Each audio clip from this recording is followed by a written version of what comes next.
Bonjour tout le monde, William Clavé en direct de la région de Victoria en Colombie-Britannique pour le lancement canadien de la toute nouvelle Kia Forte GT 2020.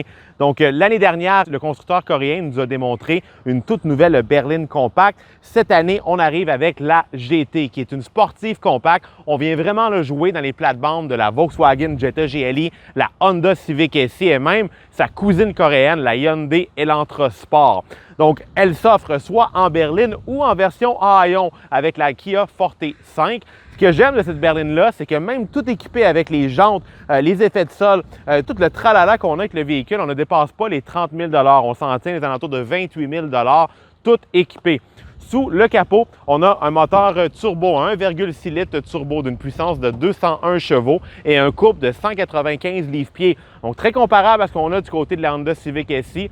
Un peu moins puissant par contre que la Jetta GLE. La seule transmission offerte est une automatique à double embrayage à 7 rapports. Malheureusement, on n'a pas la boîte manuelle chez Kia. J'ai posé la question, ça ne semble pas être la priorité.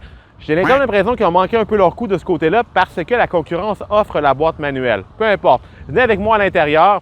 Je dois avouer que j'ai été très satisfait de la conduite de cette bagnole-là à date. Elle fait beaucoup penser à une berline allemande. On a justement une tenue de route très bien ancrée au sol, beaucoup plus subtile qu'une Honda Civic SI, même que je la trouve plus silencieuse, plus raffinée là, que même la Jetta GLE. Donc, une très bonne position de conduite. Par contre, contrairement à la Forte standard, je trouve que les sièges sport, même s'ils sont confortables, avec un bon support, on est assis plus haut dans l'habitacle. Donc, quelqu'un avec un gabarit plus imposant comme moi, par exemple, le siège est baissé au maximum et j'ai vraiment l'impression que ma tête est proche là, du plafond.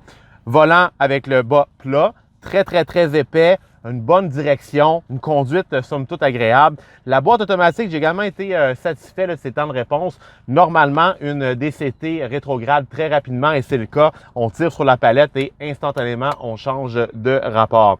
Donc, somme toute, une petite berline sport qui vient un peu de nulle part. On ne s'entendait pas à ça de la part de Kia. Mais surtout, ce qui m'impressionne de la Forte, il ne faut pas oublier que Kia est sur le marché depuis à peine 20 ans. Et puis, au début, on parlait d'une Cephia qui était assez problématique. 20 ans plus tard, on a une berline, à mon avis, qui paraît bien, sportive, qui offre des performances semblables à une Civic SI en bas des 30 000 $. Écoutez, à mon avis, c'est gagné de la part de Kia.